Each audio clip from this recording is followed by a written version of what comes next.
Hey, college wrestling fans, it's JT1 Wrestle here, and I have once again got the Sways on our episode today. And we are going to discuss the top sleepers, the top dark horses in the National Athletic Intercollegiate Association. I believe is what they call the NAIA. Am I right about that? Last time I checked, that's what Uh, it was. Or National Association of Intercollegiate Athletics. Yeah, I think I said Yeah. something similar to that. But Yeah. anyway, we're going to start things off at 125 pounds, and I'm going to give you my sleeper for the 2025-2026 season. I'm going to go with Jose Gonzalez, a California kid from Dickinson State.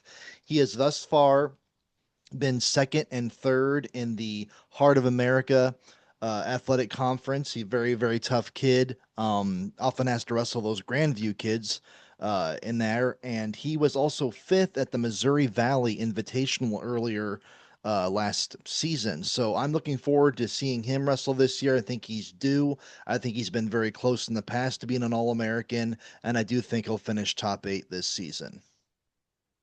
Cool. Great pick. Dickinson State as a team, I think, is going to be underrated. That might be a spoiler later. But 125, my pick is Brian Peck of Doane. Peck last year was the runner-up in the GPAC. He forfeited to his teammate in the finals. Doane had two national qualifiers at that weight. He went 0-2 at nationals, but he has shown some brilliance over the years, knocking off some solid guys. So just quick to the point, Brian Peckadome. Good pick. I've seen him wrestle in the past. He is a very tough kid. At 133 pounds, I'm going to go over to St. Mary. I'm very excited to see what Roman De La Cruz, a Texas kid, is going to do this year. He has been the runner up at the Kansas Collegiate Athletic Conference the past two seasons. He was also sixth place at the Missouri Valley Invitational. The One of the number one reasons why I'm so excited to see what Cruz can do this year is because last year he also had at the same weight class Freddie Barajas, and Freddie Barajas was the champion last year at the KCAC. And I was talking earlier this year to Coach Carney, and he was telling me that Barajas, one of the reasons why he's staying around to help coach is because he wants to see Roman De La Cruz have a great season this year. That is his goal. And also a kind of a fun little fact about Roman De La Cruz, his favorite film of all time is Scarface. And I think it'd be so cool if they were to do like some sort of like a promotion or, just kind of promoting matches in the future. And you have like Freddie Barajas and he's like, say hello to my little friend, Roman De La Cruz. So that's my pick at 133. Excellent pick. Initially, that was my pick as well, but I wanted to make sure when you showed me your list, and full disclosure, you don't know what I'm picking, but I've decided since you picked Roman De La Cruz, I was going to go a different way. And I started doing some research and I caught a roster, which not all rosters are updated early, but I'm going to stay in the G Pack. Concordia got a heck of a transfer in. Two-time JUCO All-American, Division II transfer. That was behind a blood round D2 guy, and that's Paul Ruff. Paul Ruff was at Iowa Western years ago. He was a state runner-up to a four-time state champ on a controversial call. The dude is very lanky for 133, and he's extremely tough. Eighth in 2023, fourth in 2024 at the JUCOs, and now he gets to reunite with his old JUCO coach at NAIA Concordia. So Paul Ruff is my little sleeper at 33. I'm really glad for you to bring that up. One of the things that I try to do every season is I try to figure out where all of our National Junior College Athletic Association stars, qualifiers and All Americans are heading. And I wasn't sure what happened to him. I didn't know what happened to Ruff. So not only am I happy to see him be your pick at 33 pounds, but I'm also happy to see he has a home now. And I agree with you. I think we're looking at an NAIA All American. All right, so 141 pounds. Honestly, nobody really stuck out to me. So whoever is the sleeper here this year, is the dark horse, will be a big surprise for me. But Swayze actually has two picks here, so we'll let him go ahead and say what those are. All right. Well, some of these, you'll see a little bias. I see the GPAC a lot. I see KCAC a lot. And I'm going to start off with uh, the town I live in. York University has a young man, Elijah Ka'awa or Ka'aava. I will get it pronounced right by the end of the year, I guarantee you. In high school, he was fifth, third, second from the state of Hawaii. He initially, out of high school, went and wrestled at D1 Campbell. He finds himself here in the Midwest. In his senior year, he lost 3-1 in the state finals to a guy named uh, Kyson Terrakina. He lost 3-1, and Terrakina is legit D1 guy. So that is one of the two guys I like at that weight.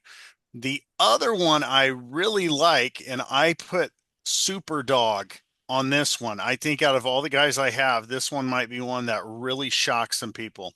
Vincent Citrano out of Oklahoma City University. He's a transfer from the Sooners. He had a record of 102 and 20 in high school and never qualified for the state tournament.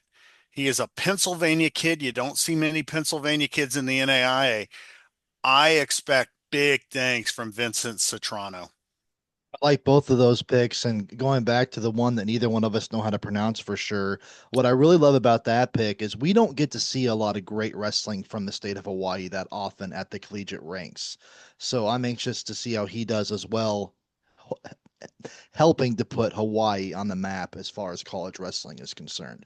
So my pick at 149 pounds may be one where some people disagree with it being a dark horse, disagree with it being a sleeper pick. I'll tell you why I'm making him a sleeper pick, because it's going to be a story of redemption. Pat Gould of Life. He was fourth in the NAIA championships back in 2023, wrestling for Kaiser. He entered the 2023 2024 season ranked number one. But then I don't know, we were never told what happened, so I'm imagining probably a illness or an injury. He just kind of disappeared. He returned last year for the 2024 2025 season. He didn't quite have the season that I was expecting him to have. He was second in the Appalachian Athletic Conference. I think he has the talent to not only be an All American this year, but I think he has the talent to be a national champion if he wrestles at his best.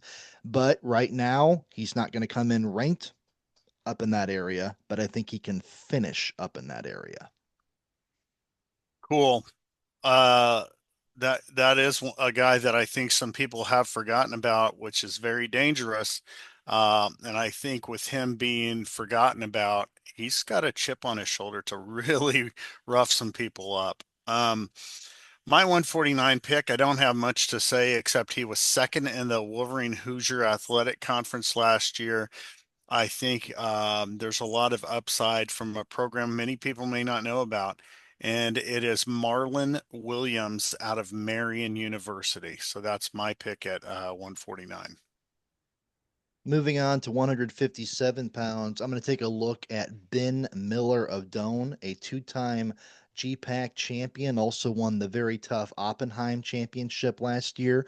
This is a kid from Nevada. Much like Hawaii, we don't see a lot of great wrestlers from Nevada, but every once in a while somebody will come along. Gray Maynard from Michigan State comes to mind. So he was 28-7 last year. And what really sticks out to me about Ben Miller, and I still can't believe this kid has not been an All American yet, he was one of the few losses of national champion David Rubio. He had the NAIA national champ at 6-4 loss last year. So I'm expecting Ben Miller to have a breakout season this year. Oh, absolutely. I have seen Ben Miller several times. I was there at the Oppenheim Open when he won it. The kid is phenomenal. And the thing is, a lot of people don't realize he's been around a little bit. I believe last year was his junior year. So sometimes we see that senior surge, and I would expect the senior surge and a lot of just wanting to finish on a high note. So I really enjoy that pick. Um, so my 157 pick, and I try not to do same school twice, but I'm going to be guilty of it a few times in this one. John Wiley of Oklahoma City University. Now, the thing I like about him, he is one of, I believe it's five transfers from Oklahoma University, the Sooners. I'm gonna And be honest with you here for just a second, man. As far as I'm concerned, this is not at all a dark horse or a sleeper pick. I think as soon as the season starts, John Wiley is going to prove himself to be the number one contender for the NAIA national title. I don't know if you know this or not. We're talking about a guy that has a win over Paniro Johnson, Big 12 champion Iowa State. yeah, and you're talking also about freestyle U23 Pan Am champ. He's got the credentials. He's going to come in and immediately be a title contender. So, dark horse in the sense of people may not know he's arrived. They'll know he's arrived within the first 24 hours of him competing. Yes, sir. So, heading on to 165 pounds, um, here's a guy that I feel has never quite, we talk about potential and releasing that potential and wrestling at 100%.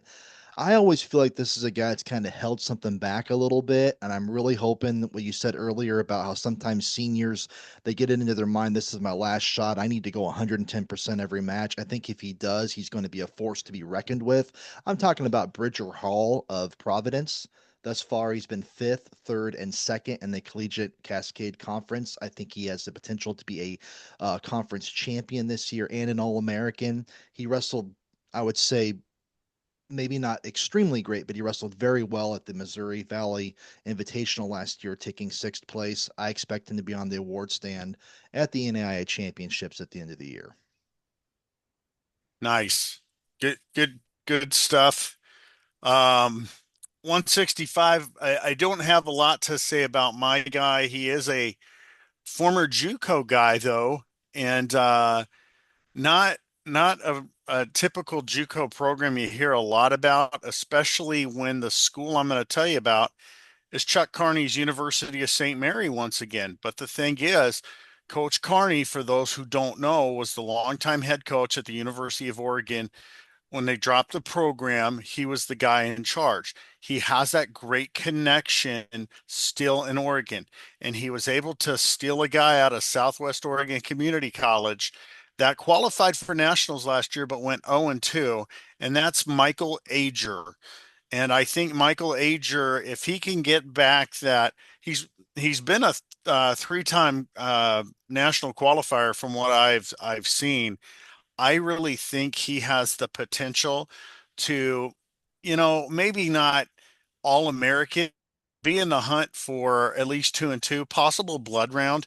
And I think 165, it's just one of those weights that you never know. It's kind of hit and miss because you got a lot of 57s that bump up, you got a lot of 74s that realize uh that's a big weight for him, and they go to 65 and meet in the middle.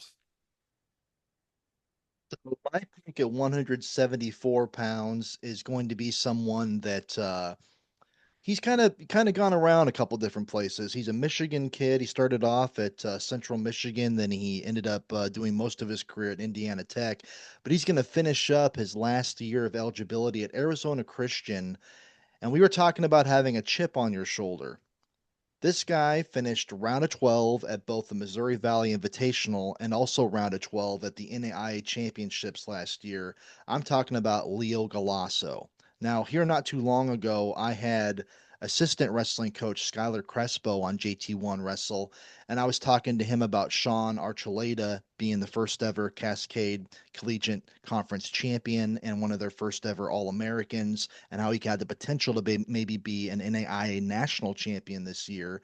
And then Coach Crespo said to me, "We have another guy on our program that could possibly win a national title this year as well." I was looking over their roster and I was like, "Well, you're going to have to tell me because I'm not sure who you're thinking of." And he mentioned Leo Galasso. And I was like, I didn't even know that he had transferred there. And he's like, yep, he's our transfer. We're very excited about him. And I don't blame them for being excited about him at all. You know, like I said before, this is a guy that was one match away from a medal at Missouri Valley Invitational, one match away from a medal at the NAIA National Championships. You know, 174, tough weight class, but I think Galasso on his best day, I don't think there's anybody at 174 that he can't beat. Very nice pick. Yeah, Galasso coming in as a transfer. That's one of those impact transfers that should do very well, and time will tell. Again, when you hit that blood round at both Mo Valley Invite and the national tournament, you're on the cusp. And so hopefully with some graduations and stuff, he finds himself on the podium. I wouldn't be surprised if he ends up in that fifth place, sixth place range. So at 174, I got another school that's a little bit obscure that some people may be like, okay, I've never even heard of this school. William Woods is the school, and Elijah Brocksmith is my pick. Second in the AMC last year. He lost 8-5 in sudden victory in that finals to a guy that went 1-2 at the national tournament. A reason why I really like Brock Smith's opportunity at this weight is a coaching change. And the coaching change comes in the way of the Ironman brothers are coming in. And the Ironman brothers have been able to do some good stuff with some people. They were at a D3 school, and I really think that they saw a better opportunity to possibly shine in the NAIA when you're in D3 and you are stuck in the region with Wartburg. It's kind of hard to shine. Now, granted, uh, um, now they're in the AMC. So initially, when I saw this, because they're a Missouri school, I was like, "Oh boy, they're going to be in the heart." No, they kind of luck out in a way, and I mean that in the most genuine way. To be in the AMC, they could do some really big things, and I think Brock Smith is going to learn from them and learn maybe a few new tricks, and maybe shock some people and actually make the national tournament and maybe get a few wins there.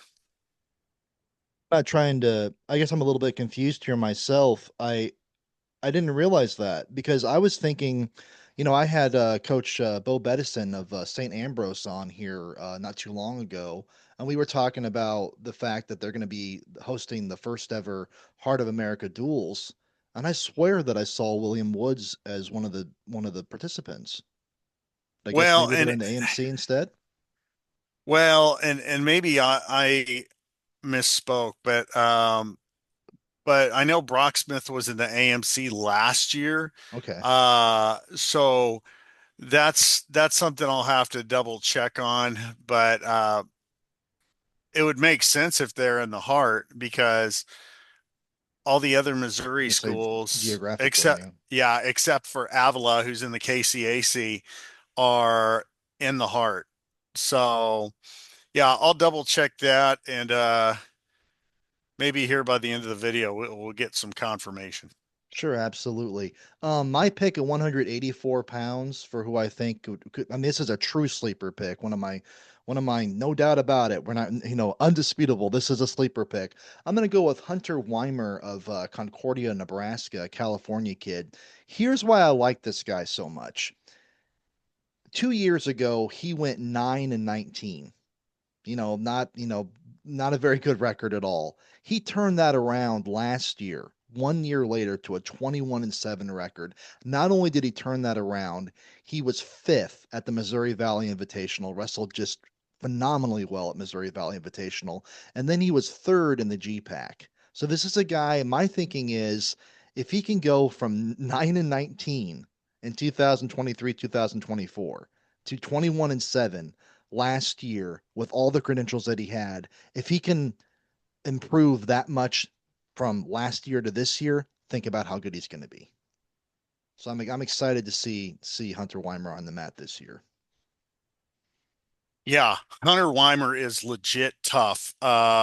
Full disclosure again, I do the play-by-play also for Concordia University, and the way he has just matured has really shown in his wrestling, not taking big risks, just taking calculated risks and doing it to where he's not putting himself in a hole.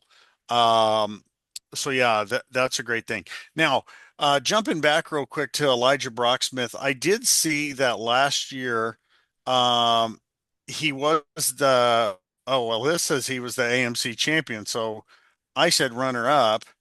I think he was probably runner up the year before, but it does say on their website that they are Heart of America, so that might be a recent move. Sure. So William Woods, like you said, they will be in that category. Speaking of the Heart Conference, I've got one from Benedictine, Gabe Commons, for my 184 pick. Um, he's a former JUCO guy as well, and I really think JUCO guys flourish in the NAIA. He was at Northeast Oklahoma. I believe he redshirted last year at Benedictine, but in 2024, opening round of the national tournament, he gets the number 10 seed and loses. Get ready for this crazy score, 20-15 in a barn burner. Uh, and he also lost to the number 6 seed, but he beat the number 13 by a tech fall. The guy battles, and both guys that he lost to, uh, All American. He's very sneaky. I like that they redshirted him. He's got a huge ceiling, and in the heart, even if you place like say third or fourth, you could end up getting a very nice draw at the national tournament. But I wouldn't be surprised if he's in the hunt for even higher in the heart, and just kind of surprises people. If he stays healthy, he is a dangerous pick. So Gabe Commons from Benedictine at 84. My pick at 197 pounds is we talked a lot about having a chip on your shoulder. Talking about 2023 NAI All-American, seventh place, Austin Vanek of Montana State Northern. He was fifth at the Missouri Valley Invitational last year. He's been one of those guys that he All-American as a freshman. He has yet to make the podium again. I think it's going to be another redemption story. I think Austin Vanek is going to have a phenomenal season this year, and I see him. I don't know if he'll be in the hunt for being a national champion or not, but definitely in the hunt for somewhere between probably third and sixth place this year. Tough kid. Yeah, really good stuff. Um, man, I'm going with another Hart team, and I forgot they were. I forgot this team was Hart too because they're way geographically up there. Dickinson State. I like Donovan Giangregorio. Um, easy name to say, but he but he is a California kid. Last year was 13-3 and got to the Hart championships and injury defaulted out. Um, he originally started his career at Oregon State, and in high school out of California was seventh in the California State Championships. He had, and that was as a junior. He was 51-4 in the state of California. Um, the dude is just tough, tough, tough. And 197, we've seen some excellent guys come out of the Heart. And I think you're going to still see more excellence come out there. He's got some major challenges in the Heart, but he's a guy, in my opinion, is All-American threat at 197. You were saying earlier that you really thought that Dickinson State would have a breakout year this year. Looking over their roster, there's a lot of potential there to do just that. Yep. So last but not least, we're going to look at heavyweight, 285 pounds. You were saying earlier how we don't see a lot of Pennsylvania kids in NAI wrestling. We also don't see a whole heck of a lot of Ohio kids in there either. So this is an Ohio kid talking about Eli Kribles of Doane. He has the last 2 years been fourth and fifth in the G Pack. He had 17 wins last year. He also has back-to-back seventh place finishes at the Missouri Valley Invitational. Had a really nice win over number 10 ranked Antonio Garcia of Corbin last year. As far as I'm concerned, Kriblez is one of those guys that God, as big as he is, he's just a monster. Just an absolute behemoth on the mat. I think if this guy could, as the last couple of days, I've been introducing my girlfriend to the Rocky films. She wasn't familiar with Rocky, and I was like, well, we got to get you familiarized. So we have watched Rocky 1 and Rocky 2 the last 2 nights. We're going to watch Rocky 3 tonight. And Mick said this about one of his fighters. He said, you can't be smiling all the time. Stop smiling. Develop a snarl. Get that snarl on your face. And I think if Kriblez can develop that kind of mentality, that kind of snarl on his face, I think this is a guy that could be downright dangerous for the simple fact he is just so big, so powerful, and so strong. Yeah, and this is a last name I actually know how to pronounce. It's I believe he said it's like French. It's Crible. Holy cow, I'm sorry, Eli. I was not trying to say your name No, wrong. no, and again, the only reason I know this kind of stuff, Doan is in the G Pack. I see a lot of G Pack, and also my mentor when I was coaching at Concordia is Dana Vogt, who has found success at three different GPAC schools and has been the conference coach of the year at all three. And right now, he's actually Coach Vogt is overseas right now for championships because he has one of his female wrestlers competing over there. My heavyweight pick, another JUCO guy. Imagine that. Lindsey Wilson College gets a guy that was runner-up at the Connor Oppenheim Open last year as a sophomore in the amateur division. Three-time third place finisher in the state of Idaho, also a state champ. So four times in the top four in Idaho's not too shabby with some of the talent you get there. This is Miguel Perez Diaz. Perez Diaz wrestled for Terry Pack at Southeast Community College, was part of the inaugural team 2 years ago, as well as last year. You want to talk about a guy that came in and he was okay, to be honest, in that year one, but really shot up late in the season his freshman year to kind of take the reins, and then last year just accelerated from that. You've got some good things in that southern area where Lindsey Wilson is. I think he'll be challenged. I think he'll find that competition sharpens his skill sets. And I think, if he qualifies for the national tournament, which I expect him to, that he can make a deep run at the NAIA. So never was an All-American at JUCOs, had the potential to do so. If I recall right, he just had a really rotten draw last year, but he has got a huge potential to do something big in his not only this year, but in his next 2 years. So there you have it, college wrestling fans. JT1 Wrestle and the Sways on their top dark horse sleeper picks in the NAIA for 2025 2026. I want to thank you for listening today, and on behalf of the Sways, let's get started with college wrestling here in about a month and a half.